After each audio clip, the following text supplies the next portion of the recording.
And Vladimir Putin set to meet June 16th in Geneva, Switzerland, with no preconditions.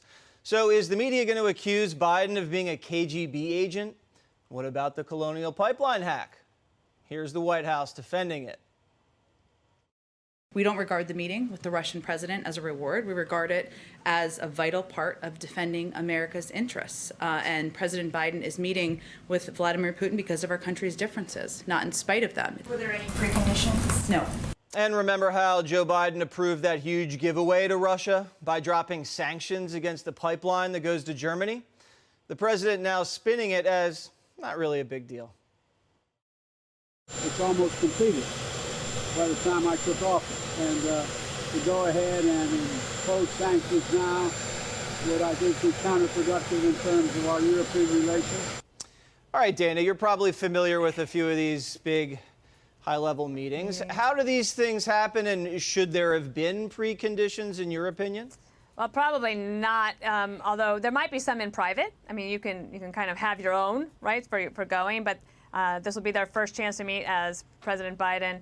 And then Putin, I would imagine that Putin's like, yeah, what do you got? You know, I can outlast you. And in Putin's mind, he's running circles around America. And especially on this Nord Stream 2, like, I get it that it's almost finished, but like the Keystone Pipeline was something where you didn't want to upset your European allies, but what about your neighbor to the north? Right. What do the Canadians do? Justin Trudeau's up there like, wait, hello? I mean, we were going to have this. And if the issue is climate change, the climate as a global issue, right? So the pipeline is there anyway. This meeting will be highly scrutinized. And for all the people who suggested President Trump wasn't tough enough on Russia, when you actually look at the facts coming out of this summit meeting, that I think will be a very interesting comparison. Last thing is, I wouldn't have called it a summit. Why? Because I think that makes it too grand. Yeah? I would have said, we're going to get together for coffee. And that's it. Yeah, maybe some orange Gatorade, Juan. How about little orange Gatorade with Vlad? Well, I think, to me, it's not like Trump meeting with Kim Jong-un with no preconditions. All Kim Jong-un wanted was the meeting, because that put him on the world stage as a world leader. And in this case, nobody doubts that Vladimir Putin is a leader of a powerful nation. But I think going into this, it's Biden who has the upper hand. I mean, clearly, Putin bet on Trump in 16. He won. He doubled down in 20. Then he lost, came up snake eyes. Now, what's Biden going to do? Biden's going to say, what about that Colonial Pipeline hack? Huh, Vlad? What about that? What about election interference, Vladimir Putin? What about the way that you treat dissidents? What about amassing troops on the border in Ukraine? All of that is not something that Vladimir Putin wants to talk about, and he certainly don't want to talk about it with someone who has the power of Joe Biden in terms of the economic power that we can exert over Russia. Well, I agree with that. We always have the upper hand as America, but he already cleared him. Greg, he said Putin had nothing to do with the hack and let him off the hook. You know, what's interesting is when the outgoing President Obama met with Donald Trump, he told him that the most vital, urgent threat facing the United States was North Korea. North Korea, which we don't even talk about anymore. And why is that? Because of that no precondition meeting that Trump had with Kim Jong-un, which removed a psychological barrier and a psychological threat from our country. We all remember what happened in Hawaii. People thought they were going to die. We don't even talk about it anymore. Literally scratch that off the list of urgent threats. That's pretty amazing. That would have won any Democrat a Nobel Prize. But of course, what does Putin have on Joe Biden? Considering that Hunter Biden's actual real life makes the Steele dossier sound like Winnie the Pooh, or shall I say Winnie the Pea?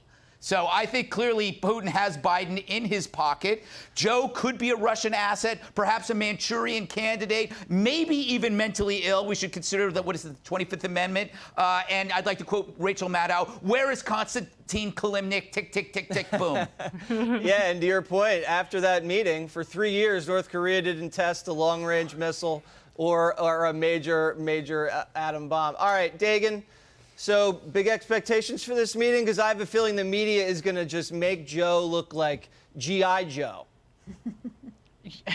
Yeah, they will try. But in terms of the timing, not just the Colonial Pipeline hack, it's not just the gift to Russia in the pipeline into Germany. What about in Minsk, Lukashenko is Putin's proxy in Belarus. The Wall Street Journal editorial page wrote about this, who forced a plane to land in Minsk and then took captive a journalist who is said to be tortured right now. So the timing does look like a reward, a gift, a giant cake wrapped in a box with a huge bow on it. What's Biden going to say to Putin? Cut it out? Which is what Obama said to him about the election interference. And one more thing, Joe Biden called Putin a killer. So why is he so anxious to sit down next to a murderer? We will find out pretty soon on June 16th in the lovely country of Switzerland. Hey, Sean Hannity here. Hey, click here to subscribe to Fox News YouTube page and catch our hottest interviews and most compelling analysis. You will not get it anywhere else.